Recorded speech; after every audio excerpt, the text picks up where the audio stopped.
আগের দিন সকালবেলা হাঁটতে গিয়ে আমি এই বাচ্চাটাকে পাই। তো এটা পায়রার বাচ্চা না ঘুঘু পাখির বাচ্চা, আমার একটু অসুবিধা হচ্ছিলো বুঝতে। তো এটাকে আনার পর একটা ভিডিও আপলোড দিই যে কী খায় কিংবা এটা কিসের বাচ্চা। অনেকে অনেক কিছু কমেন্ট করেছে। তো পায়রাটাই বেশিরভাগ লোকে বলেছে, একজন কি দুজন ঘুঘু পাখি বলেছে। তো ইউটিউবে ঘেটে ঘেটে আমি অনেক কিছু দেখলাম যে কী খায় কিংবা কী, ওখানেও বলেছিল অনেকে। তো আমি ভুট্টা নিয়ে নিয়েছিলাম আর ছোলা নিয়ে নিয়েছিলাম। এটা ভুট্টার গুঁড়ো, আর ছোলা তো আগের বার দিলামই। ভুট্টাটা একটু বেশি দিয়েছি, দিয়ে এটা ভালো করে পেস্ট করে একটা পুরো সেট আপ করে নিয়েছি। এই যে এটার মধ্যে পুরো সামগ্রী রয়েছে। তো এই সিরিঞ্জ নিয়ে নিয়েছিলাম একটা 10 ml এর, তার উপরে সাইকেলের ভাল্ব টিউব যেটা হয় হাওয়া দেওয়ার ওখান থেকে ওখানে লাগানো থাকে, তো ওইটা নিয়ে নিয়েছিলাম। একটা চামচ দিয়ে প্রথমে 2 চামচ মতো নিয়ে নেব, 2 থেকে আড়াই চামচ। তো এখন নিয়ে নিচ্ছি। এইটা আরও একটু পেস্ট হতো, আমি প্রথমে বুঝতে পারিনি, কিংবা এটা ঠিক সিরিঞ্জে আটকে আটকে যাচ্ছিলো লাস্টের দিকে।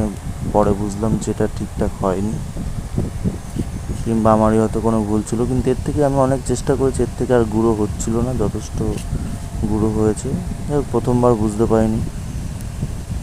তো বেশ কিছুটা নিয়ে উষ্ণ গরম জল ছিল এটা, যাতে ওদের টেম্পারেচারের ব্যাপার আছে।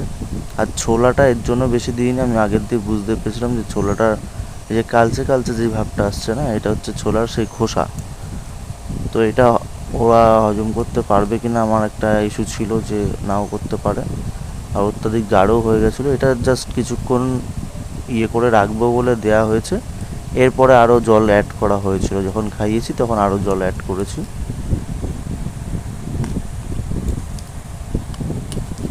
এটা জাস্ট কিছুক্ষণ যাতে রাখতে হয় ভিজিয়ে, তার জন্য উষ্ণ গরম জল দিয়ে রাখার পরে আবার যখন দেন খাইয়েছি তখন আবার আর একটু অ্যাড করে বেড়ে গেছে কিছুটা, সরি এইবার বেড়েছে।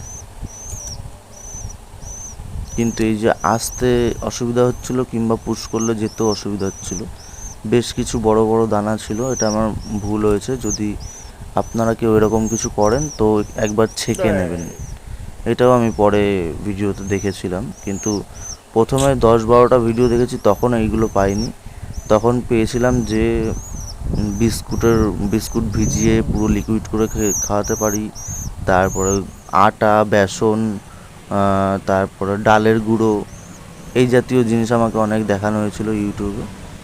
এখানেও আমাকে ভিডিওতেও অনেকে বলেছিল যে দোকানে গিয়ে কিনতে পাওয়া যায়, এরকম কিছু খাবার আছে। তারপরে ছাতু খাওয়াতে পারো, ম্যাশ খাওয়াতে পারো, অনেকে অনেক কিছু কমেন্ট করেছিল।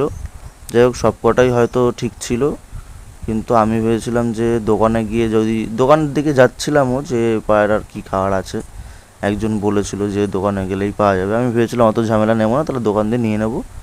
কিন্তু দোকানে গিয়ে দেখি ওনাকে বলে আসতে হবে, তো উনি তারপরে আনতে পারবে। আমাদের এখানে সেই স্টেশনের দিকে গেলে দোকান আছে অবশ্যই, কিন্তু যাই হোক কালকে ছিল না, বলেছিল 2-3 দিন লাগবে আসতে। তো আমার তো এমার্জেন্সি ব্যাপার ছিল, তো এমার্জেন্সির জন্য এটা আমি কোনো রকম বাড়িতে এসে বানিয়ে নিয়েছিলাম।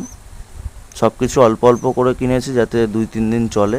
আমি দোকানে গিয়ে আরেকবার খোঁজ নেব, তো দেখা যাক কী হয়। আর 2-3 দিন যদি দেখি এটা ওরা ভালো করে হজম করতে পারছে, তাহলে আর দোকানে আমি যাব না, সেটাই ভেবে রেখেছি। তো খাওয়ানো ওই সিরিঞ্জের 2 সিরিঞ্জ খাইয়েছিলাম, 1 সিরিঞ্জের শ্যুট করেছিলাম, আর একটা ফুটেজ নেওয়া হয়নি। তো পেটও যথেষ্ট ভরে গেছে, আমি বুঝতে পারিনি যে এতটা ভরে যাবে। কিন্তু ভিডিওতেও আমি দেখেছিলাম যে এরা পুরোপুরি এতটা না ভরানোটাই উচিত, তাহলে হজম হতে অসুবিধা হয়। আর এইটা আমি যতক্ষণ রেখেছি মনে হয় এর পেটে গিয়ে আরও ফোলার কথা। তো খাওয়ানোর পরে কিছুক্ষণ দাঁড় করালাম, দেখলাম টেকলাম, তারপরে ওর ড্রপিংটা একটু চেক করে নিলাম যে কোনো অসুবিধা আছে নাকি। দেখলাম না, সব কিছু ঠিক আছে। মোটামুটি 1-2 দিন দেখি, ওর যদি কোনো রকম অনেক কিছু চেক করতে হবে যে ওর ড্রপিং কেমন